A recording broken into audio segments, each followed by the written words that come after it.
Welcome back.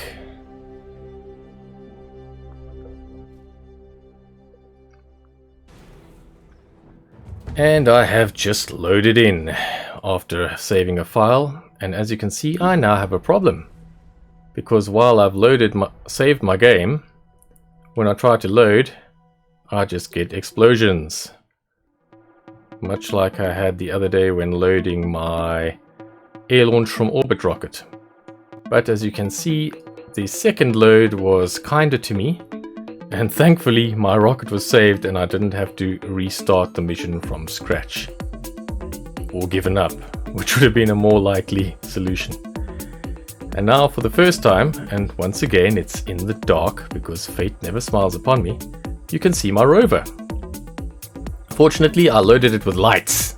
It has light strips, front, back, sides, cabin lights, a little flashing light on top, headlights.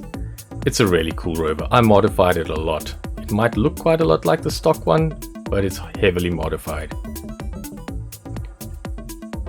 It's got solar panels, it's got electricity generators. Yeah, I'm just time warping again using the other rocket. It's got landing legs on the roof so that if the rover flips over, which it did in testing, and I did quite a lot of rover testing, as much as one can on Kerbin, and then just hoping that the gravity doesn't change too much when you're on Jool and affect it in different ways. But the rover would flip over, and then I could flip it over on the reaction wheels alone, but it was very tricky, so I put some landing legs that can extend if it ends up on its roof and flip the rover back, and that worked well. It's got ladders, it's got 2 different types of comms antenna. It's a really cool little rover. It's got solar panels. I didn't know if solar would work on Jool through all the cloud. That's why I had the fuel cell engine, fuel cell electricity generator, as well as the solar panels. As you can see, I'm having difficulty calculating a good Jool intercept. The problem being that I now have to be as fuel efficient as possible. I'm still at this stage within the SOI of Kerbin. I'm in orbit with an apoapsis of only about 200 kilometers. And therefore I have to try and conserve fuel as much as possible. So I'm really trying to get these orbits lined up nicely, maximize the burns.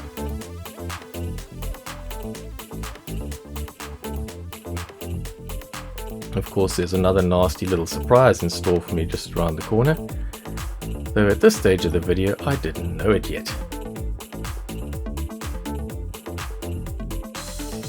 However, let's enjoy our rover in all its glory, basking in the sun at last.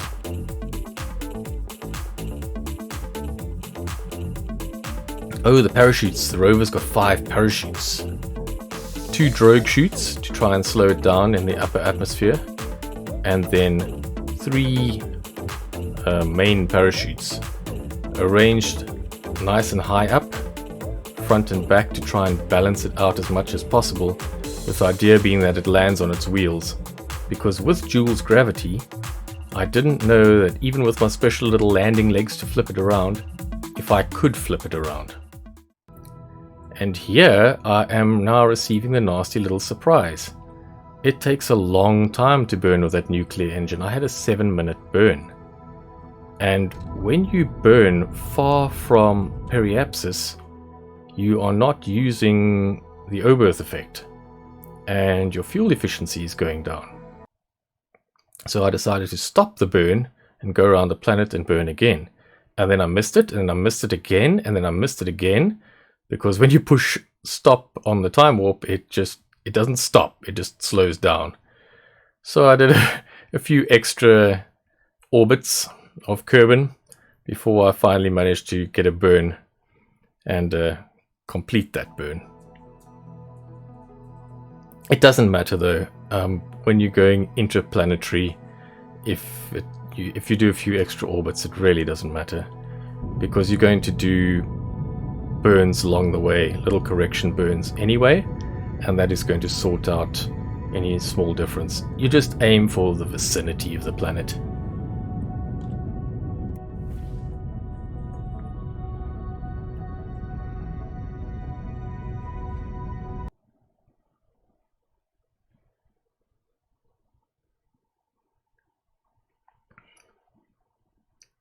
And there I am, finally on a trajectory away from Kerbin, using my pitiful nuclear engine,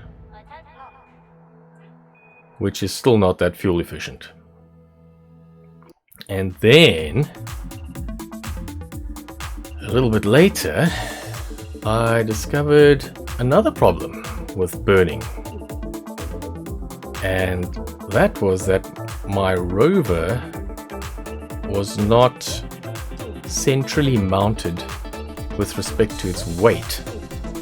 So as soon as I burnt, as you can see the nav ball, it would go off axis and my rocket would start to tip because of the weight of the rover. And I had to burn a little bit and then coast and wait for the rocket to point the right way again, and burn a little bit and wait for the rocket to point the right way. So I would aim up higher than I needed to be, because when I would burn, the rocket would go down, nose down. So I would burn through the direction I'm supposed to be facing, below the direction I'm supposed to be facing, stop the burn, let the rocket correct back to above where it's supposed to be facing, restart the burn, and I did that over and over and over again. Eventually I got tired of doing that, because I did that for about 20 minutes. And then I just decided to burn very slowly so that the rocket did not have such a large effect on the heading. And I think I was able to burn at 10% or so. A sustained burn, which eventually allowed me to move my trajectory out to intercept Jool.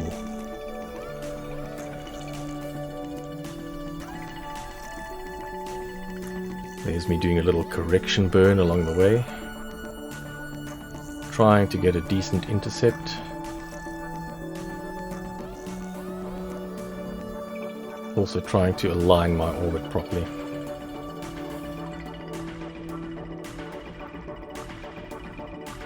Aligning is a small thing, but if you're 1 degree off the planet's axis and trying to create an intercept, it makes quite a difference to getting captured by the SOI of the planet.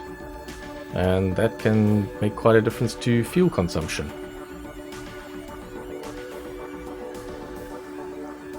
I went out of antenna range, so I deployed my antennas, and while it is once again dark, my little flashing light is illuminating them nicely.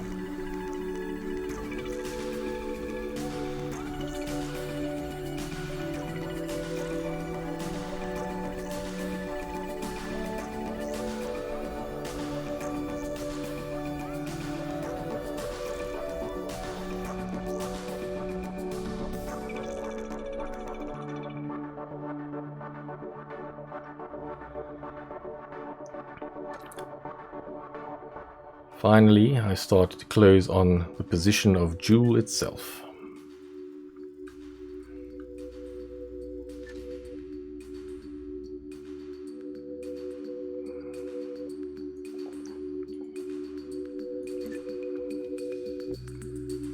And captured by the SOI.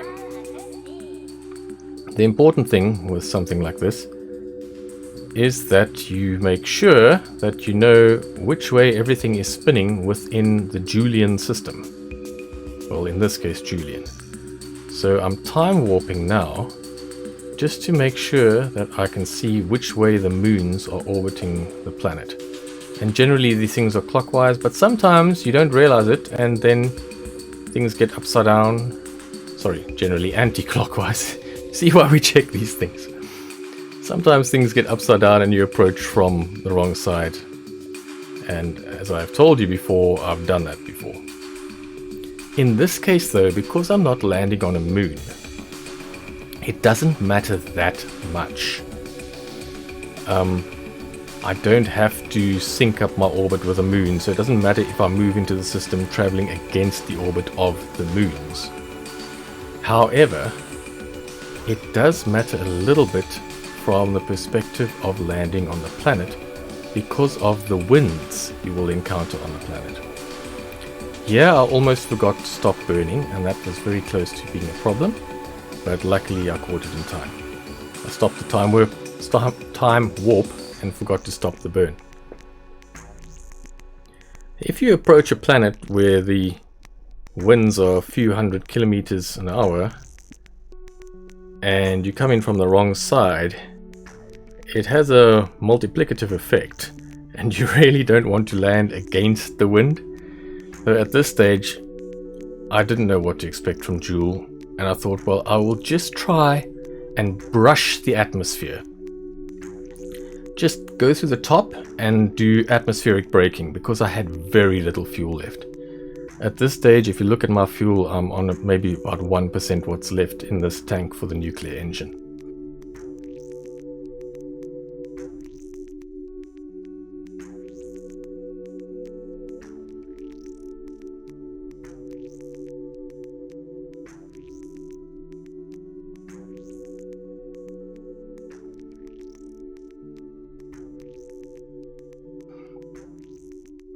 So I was stressing, and I thought, well, I'll try as much atmospheric braking as possible, just going through the top of the atmosphere over and over again. And like I did with my successful trip to the moon the other day, I just orbited Kerbin about 25 times to get enough atmospheric braking in order to stick the landing. So yeah, I am now fine-tuning my orbit, just burning a little bit prograde, so that I just don't hit the surface of Jool, but I'm not too close. And the distance I got there was 82 kilometers. And it was then that I realized I don't know the height of Jool's atmosphere, at least not in KSP 2. I'm trying to remember from KSP 1, and I think it was 200, maybe 100. Sorry, I didn't go to Jool often, especially not into its atmosphere. That was a once-off in KSP 1. So it was guesswork, and I just decided that 82 was good enough, and I started my approach.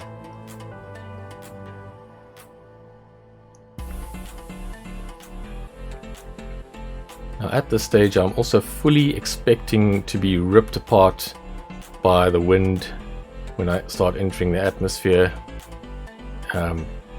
I don't know which way to enter the atmosphere, so I decided to go retrograde to try and save the rover.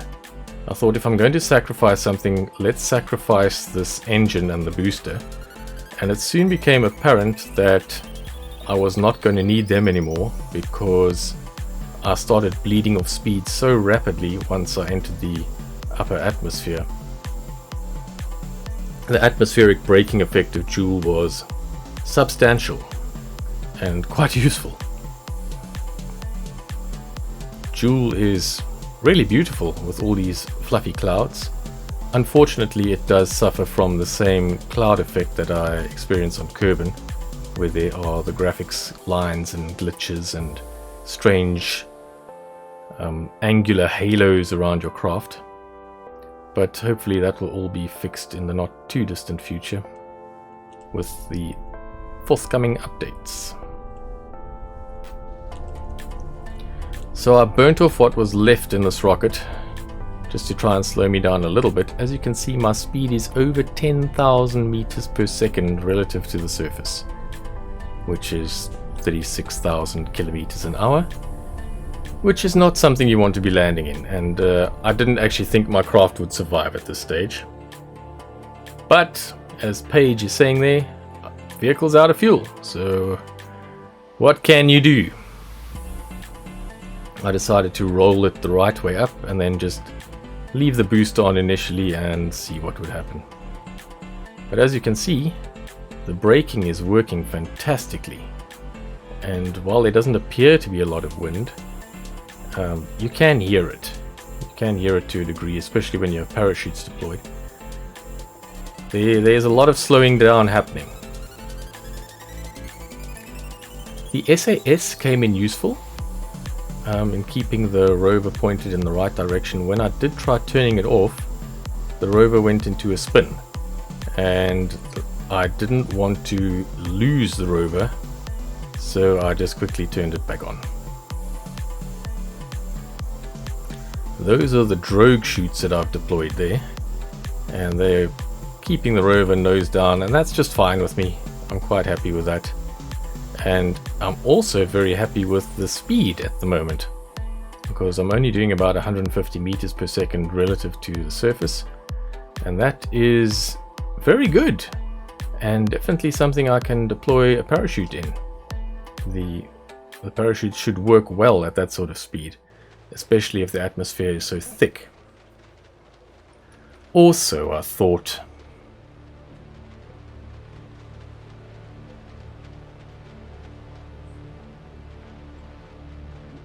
it is a surprisingly long way down from the top of the Julian atmosphere to the surface. And at this stage I didn't really even know if I would hit the surface. I didn't know if other people had just faked that, or if I had to be at a specific point on Jool to find a surface. So I was a little nervous. But you're falling through this thick atmosphere, and then these little red bars appear, and you just don't know what's coming next.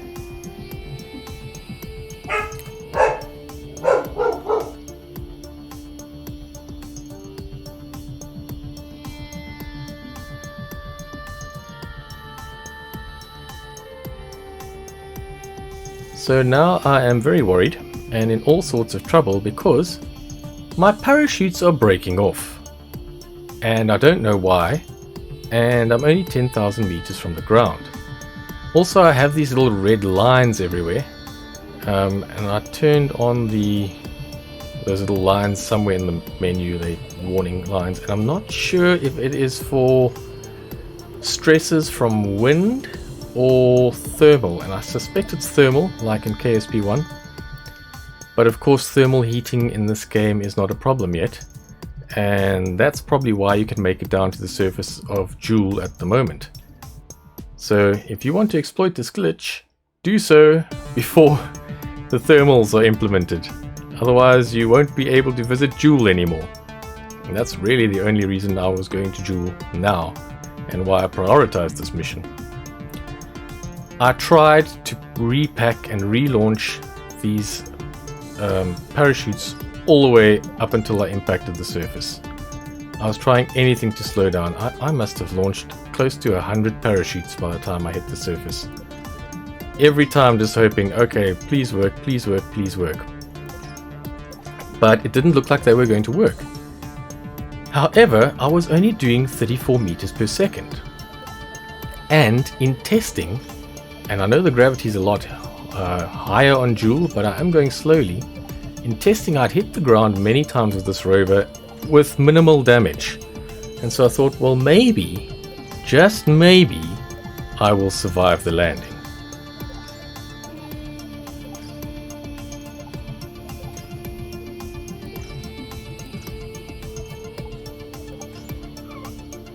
Impact. A little bit of bouncing around. Bit of a roll. Bye-bye antennas. But there she lands on her feet. 1.7 meters per second, and just about everything is fine. I've lost a couple of parachutes, which I no longer need, and I've lost the comms antennas. But otherwise, Bill Kerbin, in his rover, is on the surface of Jool. Anyone else seen a rover on the surface of Jool? Apart from mine? I haven't. And for that reason, I decided to try something else. I have it on my list of things to do, and it's something I used to enjoy in KSP1, and that is doing land speed records. And I've seen a lot of other KSP2 YouTubers set some pretty impressive land speed records on Kerbin. And they can get to 500 meters a second, 600, 700, maybe more. But I decided I would set the land speed record on Jool.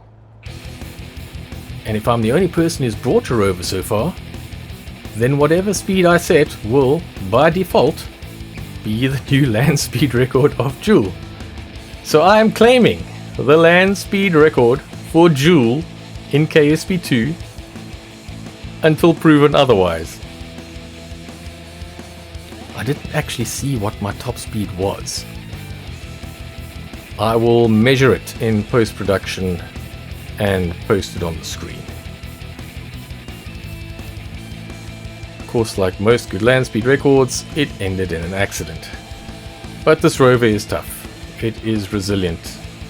And I put in lots of extra struts. So it survived.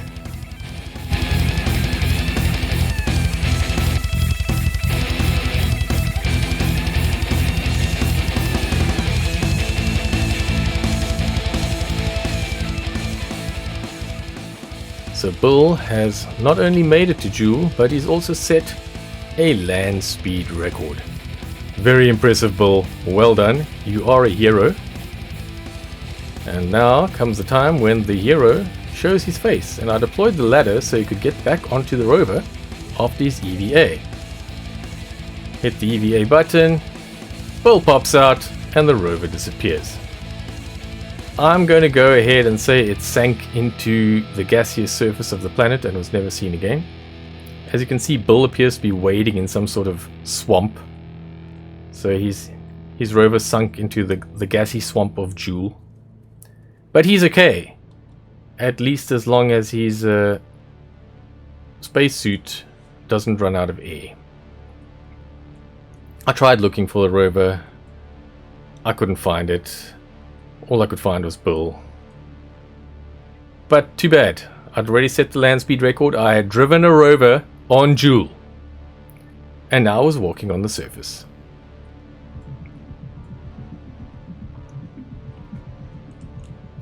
Bill very happy with himself. Trying out the jetpack. Didn't want to work at all. Couldn't even really seem to get it to fire. I don't know why. But that's too bad. I was on Jool, and at times like that, there's really only one thing left to do.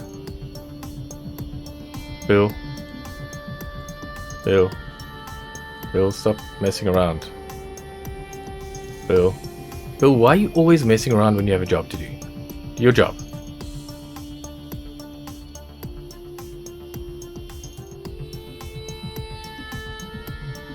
That's it, Bill. Plant it. Plant that flag. Show them we were here. Tell them we set the land speed record for Jool. Maybe. And the OG flag will proudly fly on Jool for as long as Jool is there.